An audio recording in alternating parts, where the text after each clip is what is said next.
अस्सलाम वालेकुम। मैं हूँ पारस जहां से। दिल चाह रहा है कि आज किसी तरजीह के बगैर, अल्फाज को इधर उधर घुमाए बगैर, लोग क्या सोचेंगे, लोग क्या कहेंगे, ये सोचे बगैर सीधी सादी बात की जाए। और सीधी सादी बात ये है कि कई दिनों से हम दो इंतहाओं में घिरे हुए हैं। सोशल मीडिया और टीवी स्क्रीन पर एक बोझाल आया हुआ है। हर जानिब एक ही बात, औरत मार्च, औरत मार्च, औरत मार्च। औरतों के हुकूक के अलमबरदारों मुखालिफिन के दरमियान जारी बहस ने तहजीब और शाइस्तगी की धज्जियां बिखेर दी हैं। हमारे पूरे माशरे के अखलाकियात की कलई खोल कर रखती है।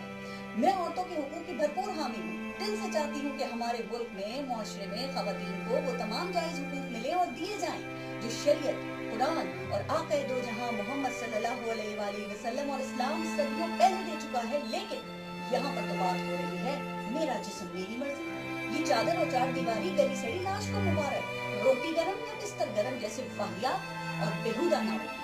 क्या इन नारों को लिबरलिज्म कहा जा सकता है? क्या ये नारे प्रोग्रेसिव कहे जा सकते हैं, या मैं इनको इस्लाम के पैगाम से मुतसाविम समझूं, अल्लाह के हुक्म से बगावत समझूं?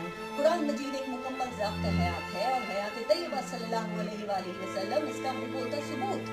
मेरा जिस्म मेरी मर्जी, ये नारा ना कोई मर्द लगा सकता है और ना ही कोई औरत, चूंकि इंसान का जिस्म और रूह सिर्फ अल्लाह की अनायत करदा अमानत है, जिसको अल्लाह ही की जानिब लौट कर जाना है। मुझे ये भी यकीन है कि मेरी ये बातें सुनकर ना कुछ लोग कहेंगे कि अरे आप तो टीवी पर आती हैं, हम तो आपको अच्छा खासा मॉडर्न समझते थे, मगर आप तो अंदर से मौलवी नहीं थी। कहा जाएगा कि मैं औरतों की आज़ादी के खिलाफ हूँ, तो सुन लें, मैं औरतों की आज़ादी के खिलाफ नहीं, लेकिन उस बेहयाई, बेहूदगी और बेशर्मी के खिलाफ जरूर हूँ जो औरतों की आज़ादी के नाम पर मांगी जा रही है।